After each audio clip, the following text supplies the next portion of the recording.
दूसरी खबर पर चर्चा कर लेते हैं, जहां दशकों तक बसपा फिर भाजपा और 2 साल सपा में रहने के बाद 70 साल के दिग्गज नेता स्वामी प्रसाद मौर्य ने बुधवार को अपनी नई पार्टी का ऐलान कर दिया। पार्टी का नाम राष्ट्रीय शोषित समाज पार्टी रखा गया। उन्होंने दिल्ली में कार्यकर्ता समागम में आगामी लोकसभा चुनाव को लेकर अपने पत्ते भी खोल दिए। 3 दिन पहले ही स्वामी मौर्य ने सपा की प्राथमिक सदस्यता और एमएलसी पद से इस्तीफा दे दिया था। हालांकि राष्ट्रीय शोषित समाज पार्टी का औपचारिक गठन 2013 में साहिब सिंह धनगर ने अलीगढ़ में किया था, लेकिन दलित और ओबीसी नेताओं के नेतृत्व वाली ये पार्टी चुनावी राजनीति में अपनी छाप नहीं छोड़ पाई। फिलहाल मौर्य की कमान संभालने से एक संगठन को फिर से पार्टी में नई जान आने की उम्मीद है। इतना ही नहीं, आगामी लोकसभा चुनावों में यह पार्टी अखिलेश यादव के लिए भी चुनौती पैदा कर सकती है। डॉक्टर रमेश वर्मा जी, जिस तरीके से हम कल चर्चा कर रहे थे कि स्वामी प्रसाद मौर्य अपनी नई पार्टी का ऐलान कर देंगे और कहीं ना कहीं उनके जाने से इस क्रूशियल टाइम पे जब बहुत जरूरत होती है एक एक वोट की, एक एक इंसान की, स्वामी प्रसाद मौर्य जैसे नेता ने सपा छोड़ दी है और अपनी नई पार्टी के साथ सामने आए हैं।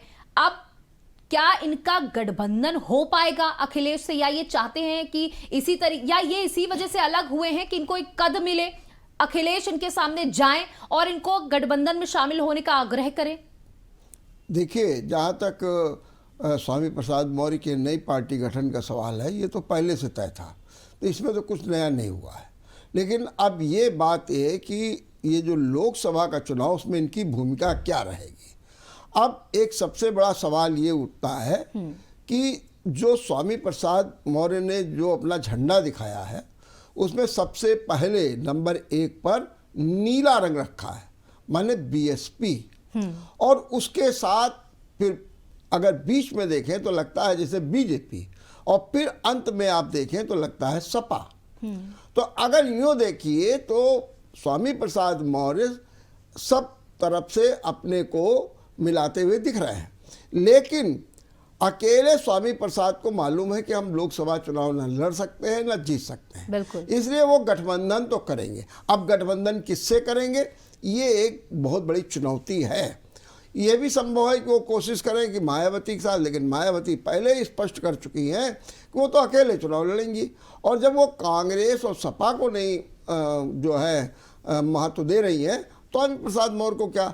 इसलिए अब ये लगता है कि स्वामी प्रसाद मौर्य का झुकाव जो है सपा के पक्ष में होगा, वहाँ पर गठबंधन की बात चलेगी, और बहुत संभव है कि वोट बैंक के चक्कर में अपना वोट बढ़े, चाहे 2-3% वोट बढ़ जाए स्वामी प्रसाद मौर्य के आने से, तो गठबंधन हो भी सकता है। ये राजनीतिक क्षेत्र में चर्चा शुरू हो गई, और ऐसा स्वामी प्रसाद मौर्य इसलिए करेंगे कि ताकि उनकी जो अहमियत है, उनका जो वजूद है, वो बना रहे। फिर वो अखिलेश यादव के अंडर में नहीं है, अखिलेश यादव के बराबर है। तो ऐसी स्थिति में ये भी संभव है कि गठबंधन होगा, और गठबंधन में स्वामी प्रसाद मौर्य अपने हिसाब से जो 2, 3, 4 जो सीटें हैं वो पा लेंगे, और उसके बाद वो खुल करके विचार भी, क्योंकि एक बात ध्यान रखिएगा, स्वामी प्रसाद मौर्य का जब पहले बयान आया था तो उन्होंने कहा था कि मेरे मतभेद हैं लेकिन मनभेद नहीं है। तो ये जो शब्द है, ये कहीं ना कहीं सेतु का काम कर रहा है स्वामी प्रसाद मौर्य और अखिलेश के बीच में। बिल्कुल, तो राजनीति में हमेशा एक गुंजाइश जो है वो छोड़ दी जाती है, और इसीलिए शायद स्वामी प्रसाद मौर्य ने कहा कि मतभेद हो सकते हैं लेकिन मनभेद नहीं है।